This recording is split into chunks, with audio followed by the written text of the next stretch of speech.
Hi, thanks for joining. Today's presentation we're going to talk about is all about the liver. My name is Melissa. I'm a nurse here with the Villages Health as well as a population health specialist. First, we want to talk about what is the liver and what does it do.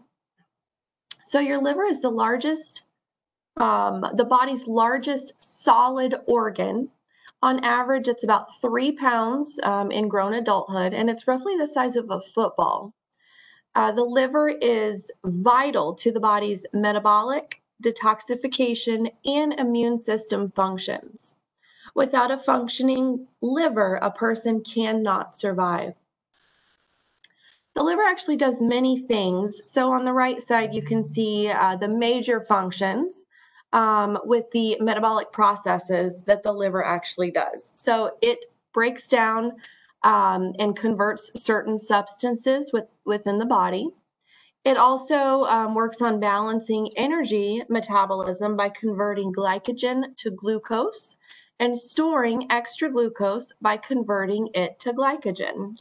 So this is one of those processes that is an absolute must in order for our body to continue to function appropriately.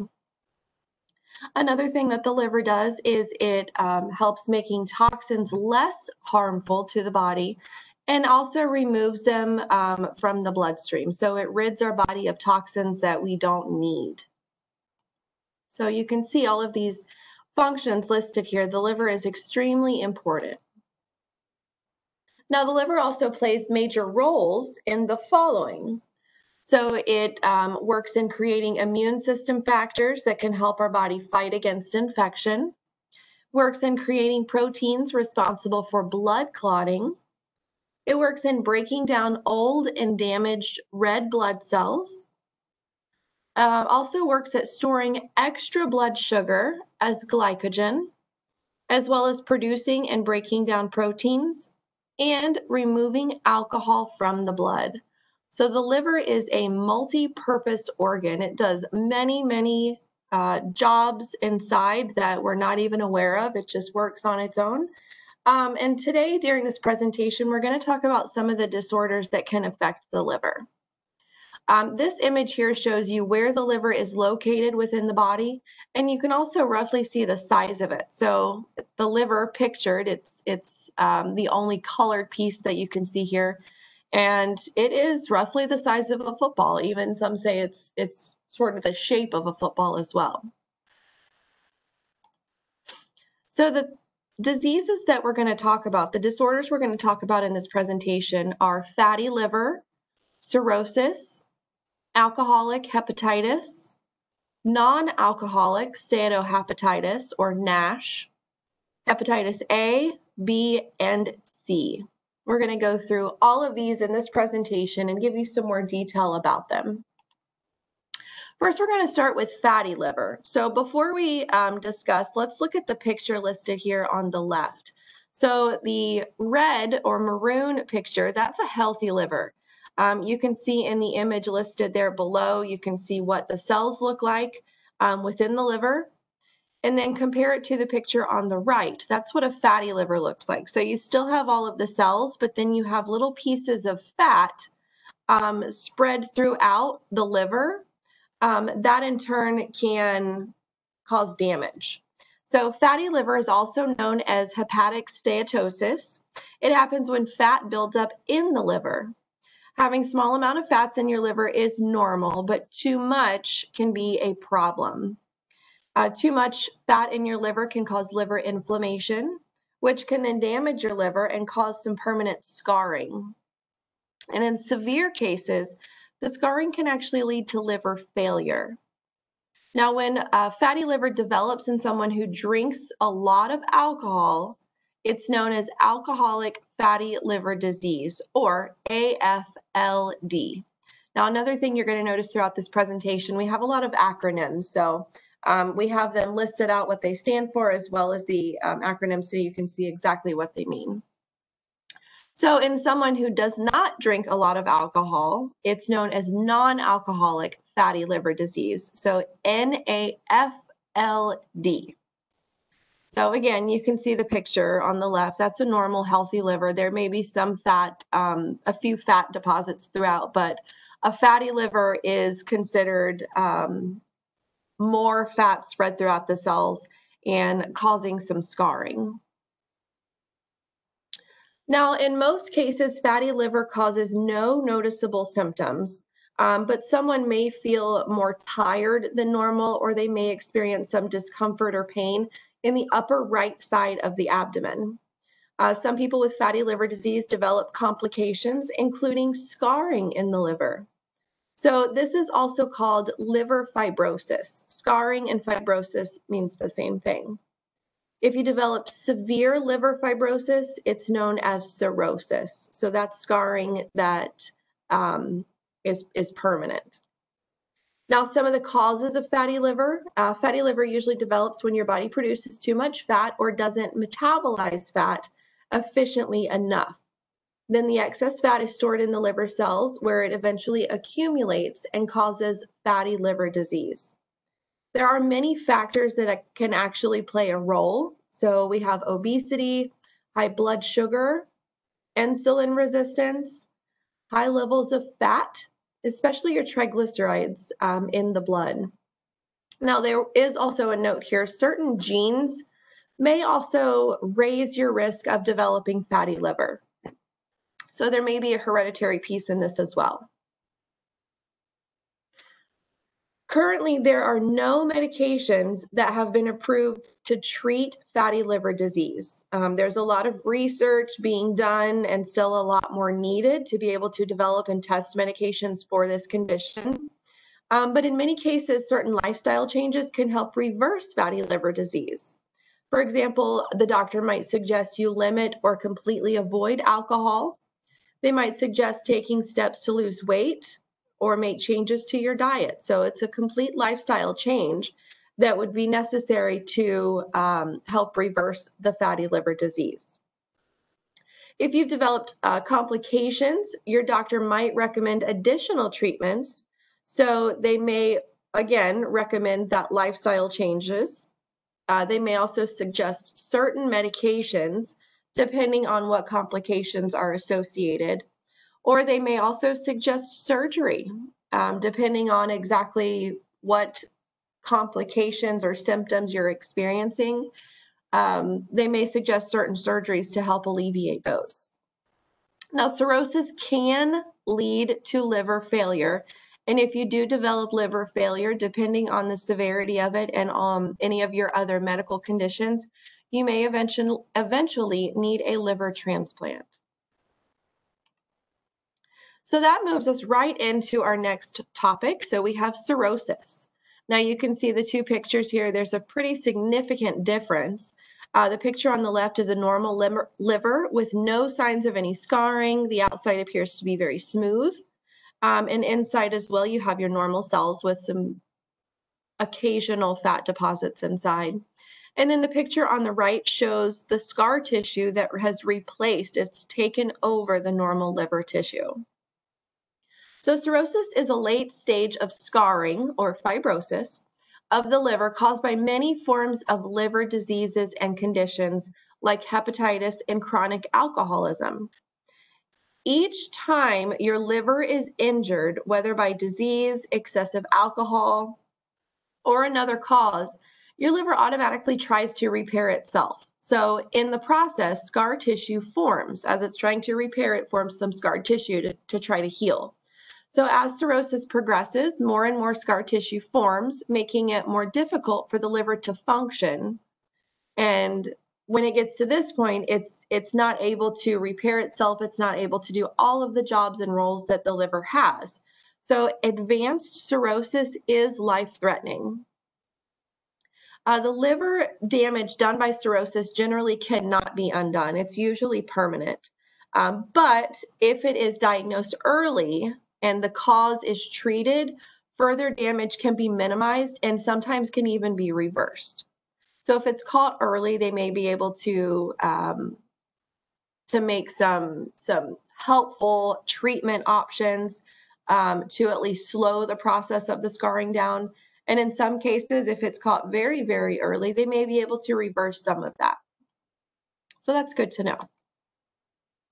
Now, cirrhosis also often has no signs or symptoms until the liver damage is extensive. So until it's reached a certain point where it may be unreversible. When signs and symptoms do occur, they may include fatigue, easily bleeding or bruising, loss of appetite, nausea, swelling in your legs, feet, or ankles, which is called edema. You might have some unusual weight loss or unaccounted for weight loss, itchy skin, even some yellow discoloration in the skin and eyes, which is referred to as jaundice.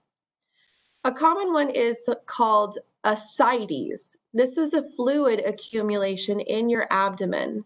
Now, the person may have very thin arms and legs, and the rest of their body may be very thin, but they may have a really large abdomen. It's just full of fluid buildup. They might also have some spider-like blood vessels that you can see on the skin, or some redness in the palms of the hands. For women, they may have absent or loss of periods not related to menopause.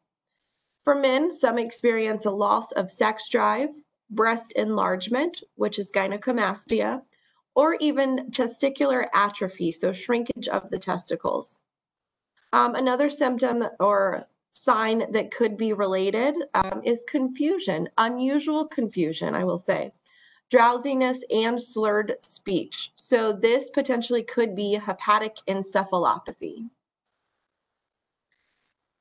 Now, some common causes of cirrhosis are chronic alcohol abuse, chronic hepatitis, a fat accumulation in the liver, non-alcoholic related, iron buildup in the body, cystic fibrosis, copper accumulation in the liver, poorly formed bile ducts, or alpha-1 antitrypsin deficiency. On the right side, some other common causes are an inherited disorder of sugar metabolism, some genetic digestive disorders, liver disease caused by your body's immune system, destruction of the bile ducts, hardening and scarring of the bile ducts, infection, or even certain medications. So there's a very large list that we have here of some of the common causes that could cause liver cirrhosis. So it's good to know the causes and make sure that you're aware. If there is a hereditary piece, it's good to know all of those so you can let the doctor know so they can make sure they're monitoring closely. Now, we do know also there are some certain risk factors for cirrhosis. So drinking too much alcohol, so excessive alcohol consumption is a risk factor for cirrhosis. Another one is being overweight. So having a BMI, a body mass index of obese or morbidly obese automatically increases your risk of conditions that may lead to cirrhosis, such as non-alcoholic fatty liver disease or non-alcoholic steatohepatitis. Another risk factor for cirrhosis is having viral hepatitis. Now, not everyone with chronic hepatitis will develop cirrhosis, but it is one of the world's leading causes of liver disease. Now, with cirrhosis, there are many complications. So we have a list here of the common complications.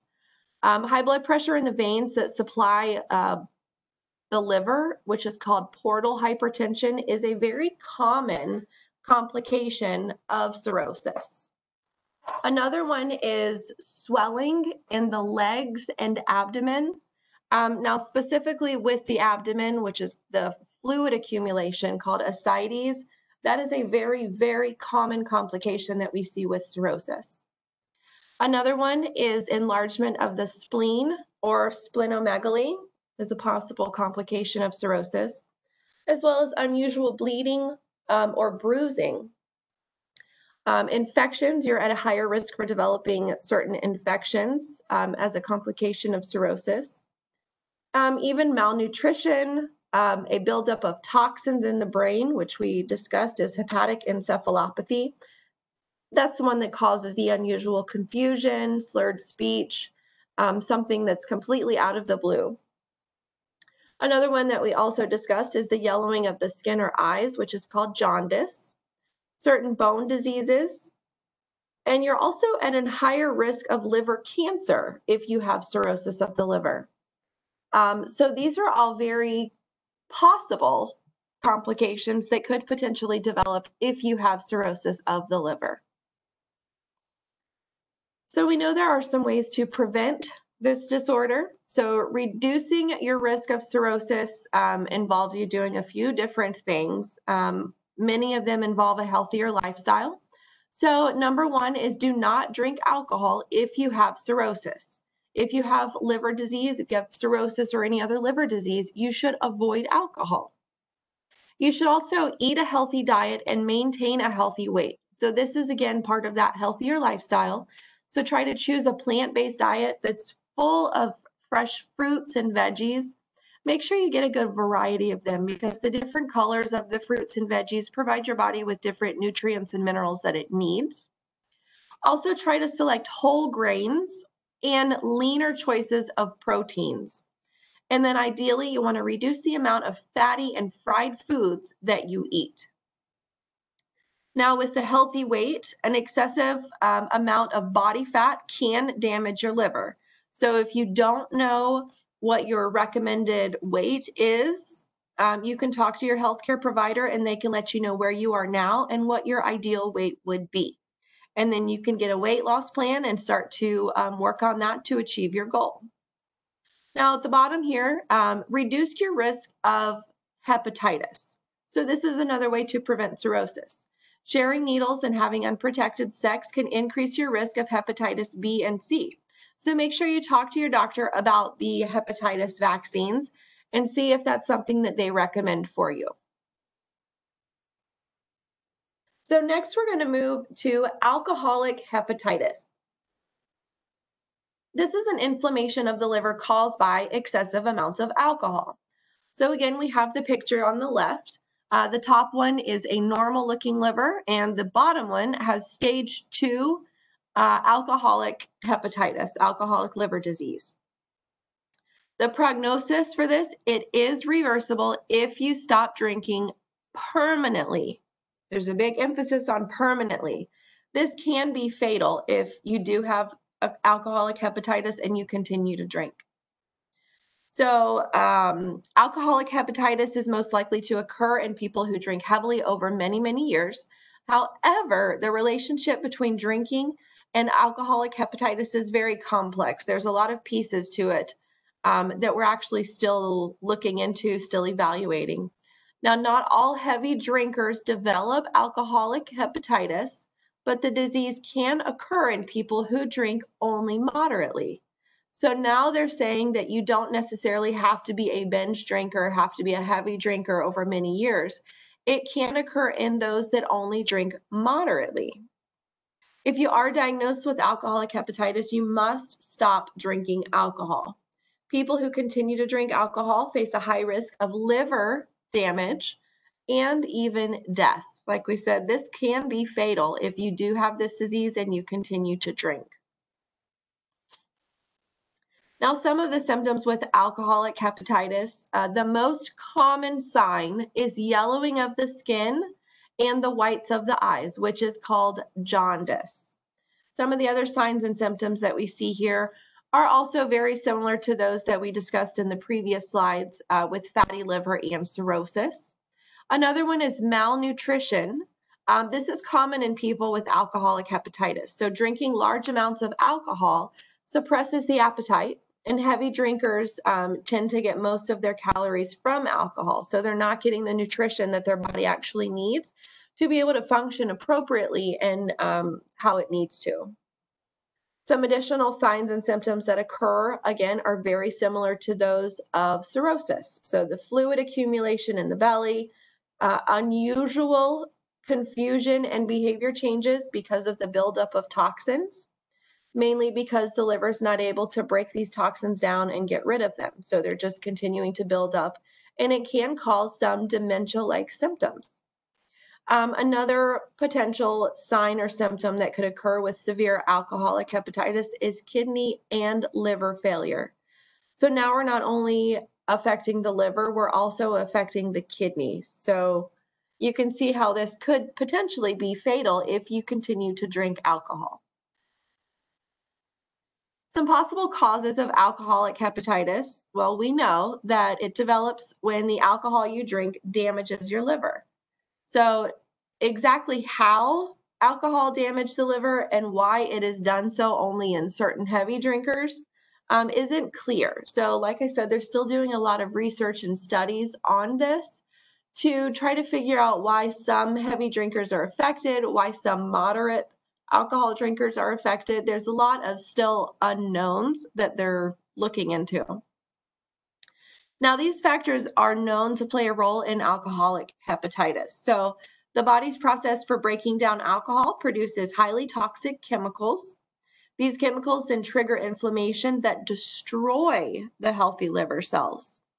And then over time, scars replace healthy liver tissue, which then interferes with the liver's function, its ability to perform all of the jobs and roles that it has.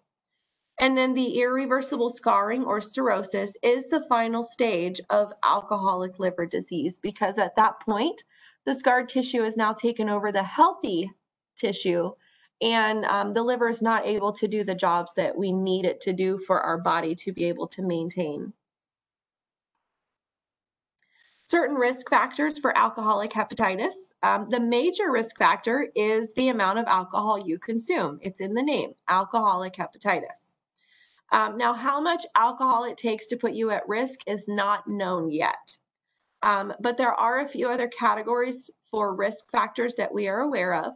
So, women seem to have a higher risk of developing alcoholic hepatitis, possibly because of the differences in the way alcohol is processed in women versus men. Another risk factor is obesity. So, heavy drinkers who are overweight might be likelier to develop alcoholic hepatitis and to progress from that condition into cirrhosis. There's also some genetic factors that studies are suggesting may be a component in alcohol-induced liver disease, although it's difficult to be able to separate that genetic and environmental piece. So again, lots of studying still being done on this. There are certain races and ethnicities that are at a higher risk. So African Americans and Hispanics may be at a higher risk of alcoholic hepatitis. And the last one here is binge drinkers. So having 5 or more drinks within 2 hours for men and 4 or more drinks for women might increase your risk for alcoholic hepatitis. So we can see here there is a pretty good variety of different risk factors that can put you at a higher risk for developing alcoholic hepatitis. Now, with alcoholic hepatitis, there are some complications that we are aware of. So, some complications of alcoholic hepatitis, which result from severe liver damage, relate to scar tissue. Scar tissue can slow blood flow through your liver, increasing pressure in a major blood vessel, which is your portal vein, and the buildup of toxins. So, certain complications include those enlarged veins, which are sometimes called varices, ascites, which is that fluid buildup in the abdomen, unusual confusion, drowsiness, and slurred speech, which is called hepatic encephalopathy, even kidney failure or liver cirrhosis. Now, to prevent alcoholic hepatitis, you might reduce your risk of alcoholic hepatitis if you drink alcohol in moderation, if at all. If you don't drink alcohol, don't start.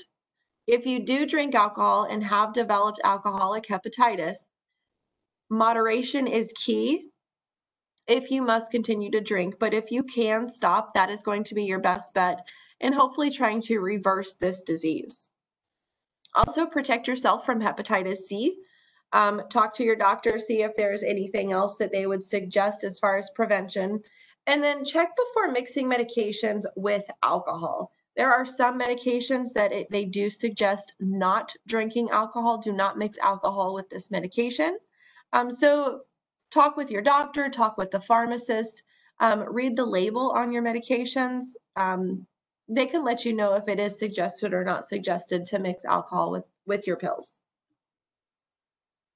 Now, this is a picture that we can see a few of the things that we've talked about. So non-alcoholic fatty liver disease, the left picture, that's where fat accumulates in the liver.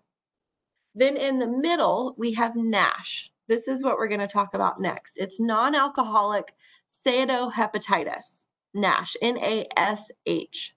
So this is fat accumulating in the liver, also with some inflammation and scarring now starting to occur. And then as it progresses, it could then lead to cirrhosis. So that's the scar tissue that replaces the healthy liver cells. This is the one that potentially could be fatal because your liver is unable to function and do all of the roles and jobs that we need it to do. So NASH, or non-alcoholic steatohepatitis, this is the more severe form of non-alcoholic fatty liver disease in which you have hepatitis, meaning swelling or inflammation of the liver, and liver cell damage, in addition to the fat accumulation in your liver. So inflammation and liver cell damage can cause fibrosis or scarring of the liver. So we can see with this disorder, there are a lot of things happening within the liver. So we have swelling, inflammation, liver cell damage, fat accumulating, and also the scarring. So our liver is really taking a beating. So a lot of things are happening with this disease. Some risk factors for NASH. It's more likely to occur in people who are older. So although children can get this disease, it's most commonly in older adults. Also, having type 2 diabetes puts you at a higher risk. If you are Hispanic or Asian, it also puts you at a higher risk. Having high blood pressure. So having your blood pressure remain in the higher range puts you at a higher risk for this disease. Postmenopausal women are at a higher risk, as well as being obese with a body fat concentrated or mainly around the waist area. And then having obstructive sleep apnea, or OSA, all of these put you at a higher risk for developing NASH. So it's good to know and be aware if you are in any of these categories or multiple categories. Again, it's a good thing to know so you can talk to your doctor and make sure we're following up doing the appropriate testing just to check. Now, some common symptoms of NASH. If you have NASH and severe scarring of your liver, you may have some of these following signs. So you can see the pictures here. We have intense itching. Now, this is for no reason. You don't have any bites or anything tickling you. This is just intense, severe itching of the skin. Next one is ascites. You can see in this picture here, the arms are very thin. But there is a large accumulation of fluid in the belly area. Also very easily bruising and also bleeding. Even if you just bump into a corner of something, you may notice that it takes a lot longer to stop the bleeding, or it may take a lot longer for the bruise to go away. Another symptom of NASH is jaundice. So that's that yellowing discoloration of the skin and whites of the eyes. Some spider veins, some visible spider veins, are also a common symptom, as well as liver cancer. So these are all very common with NASH. Some people experience multiple, but again, it's good to know. So some treatment. The first line of treatment for NASH is weight loss. This should be done through a combination of calorie reduction, exercise, and healthy eating. So again, we have a suggested recommendation for the treatment of a healthier lifestyle. So weight loss can reduce fat and inflammation in the liver. So the following lifestyle changes are very important to manage the disease. So losing weight is obviously number one. This is one of the best treatments for non-alcoholic fatty liver disease and non-alcoholic steatohepatitis. because it does moderate the condition that contribute to fatty liver disease. Now, it's very important to know, which is actually quite interesting, losing just 3 to 5% of your body weight can reduce fat in your liver.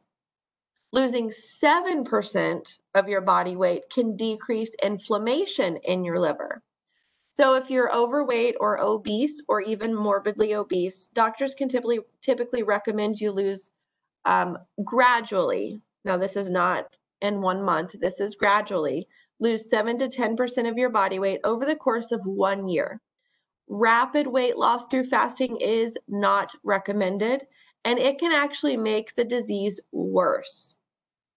So 7 to 10% of your body weight over the course of a year versus rapid weight loss, because that can actually make the disease worse. Another lifestyle change that's important is controlling your diabetes. If you are diabetic, make sure you are monitoring your blood sugar and keeping your numbers in the suggested range by your doctor. Also, keep a track of your hemoglobin A1C. That's your 3-month average of your blood sugars that your doctor is probably monitoring, but it's good for you to keep a track of it so you can see if there's been any trends going upward. Number 3 is keep your cholesterol down. Keep your numbers within the normal range. Sometimes this can be done with lifestyle changes, but sometimes it is suggested that you get on a medication as well to help keep your numbers within the recommended range. And then number 4, protect your liver. So don't drink. If you must drink, moderation is key. Next, we're going to move to hepatitis. So these are just some general facts. Hepatitis is an inflammation of the liver, most commonly caused by a viral infection. There are 5 main hepatitis viruses. These are referred to in letters. So we have hepatitis A, B, C, D, and E. These 5 types are of greatest concern because of the burden of illness and death that they can cause and the potential for outbreaks and epidemic spread. So some interesting facts that you may or may not know about viral hepatitis. Hepatitis B and C kill more people annually than HIV, AIDS, malaria, and TB put together. That's quite interesting. That's a large number. Number 2, hepatitis B and C are responsible for 2 out of 3 liver cancer deaths. Number 3, 300 million people are living with viral hepatitis and don't even know it. 300 million people have this disease and don't have any idea. Number 4, a birth dose vaccine costs as low as 20 cents, yet it is not used in 48% of the countries worldwide. So it's a very cheap vaccine, yet almost half of the countries in the world don't use it, which is why that number, the 300 million people, have it and aren't aware. And number 5, eliminating hepatitis B and C as public health threats by 2030 would actually prevent approximately 36 million infections and save 10 million lives. So let me read that one again. Eliminating hepatitis B and C as public health threats by 2030 would prevent approximately 36 million infections and save 10 million lives. That's crazy. That's a high number. Now, first, we're going to talk about hepatitis A. So Hep A is mainly spread through eating contaminated food or drinking contaminated water. Hepatitis A is often in countries with a lack of safe water and poor sanitation. Some prevention for hepatitis A, there is a vaccine for this. Treatment within a few weeks of exposure to the virus can also bring short-term immunity. So the risk of exposure can be greatly reduced by practicing good hygiene and sanitation, as well as avoiding drinking water that's come from a potentially unsafe source. There is no treatment currently for hepatitis A. So hepatitis A only causes acute hepatitis, so the body is often able to clear the infection itself. usually within a couple weeks. However, hepatitis can sometimes cause further complications. Next is Hep B. Hepatitis B is transmitted through contact with the blood or other body fluids of an infected person. So, for example, it can be spread from a mother to child during childbirth. It can be spread through sharing razors or toothbrushes. It can be shared having unprotected sex and sharing needles or syringes to inject drugs. So many different methods that hepatitis B can be transmitted. Hep B vaccine is very effective in preventing infections. If you have not been vaccinated, number one, it's important to talk to your healthcare provider, but also it's best to use condoms and to avoid sharing needles or items such as toothbrushes, razors, or nail clippers with an infected person to reduce chances of exposure. A side note, you may also want to avoid getting tattoos or any body piercings from an unlicensed facility because they may not be able to completely clean all of their equipment and use the appropriate and recommended sanitation devices. If you think you are likely to be exposed in the future, vaccination is recommended. Now, children born to mothers with hepatitis B should be vaccinated within 12 hours of birth. So, as soon as the baby's born, if the mother does have hepatitis, that baby is given their first dose within 12 hours. This can prevent an infection that's likely to progress to chronic hepatitis. So, if it's given within that range, hopefully they're able to reduce or eliminate the potential for the baby developing this chronic condition. Now, as far as treatment with hepatitis B, there's currently no real cure, but there are some drugs such as alpha interferon and PEG interferon and a variety of other antiviral drugs that are available. These drugs slow the replication of the virus and occasionally result in its clearance. So occasionally it can rid it. But most importantly, they reduce the risk of complications that hepatitis B can cause, such as liver cirrhosis and liver cancer that we discussed in the previous slides. Moving right along to hepatitis C. So Hep C is spread through blood-to-blood contact. The most common modes of infection include unsafe injection practices, inadequate sterilization of medical equipment, and unscreened blood and blood products.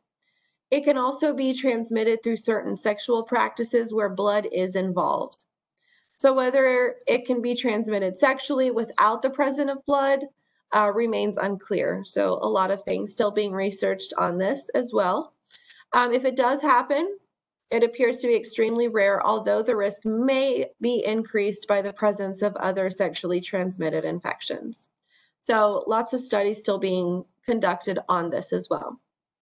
Currently, there's no vaccination for hepatitis C, but to reduce the risk of exposure, it is necessary to avoid sharing needles and other items like the toothbrushes, razors, even nail clippers with a person that is infected.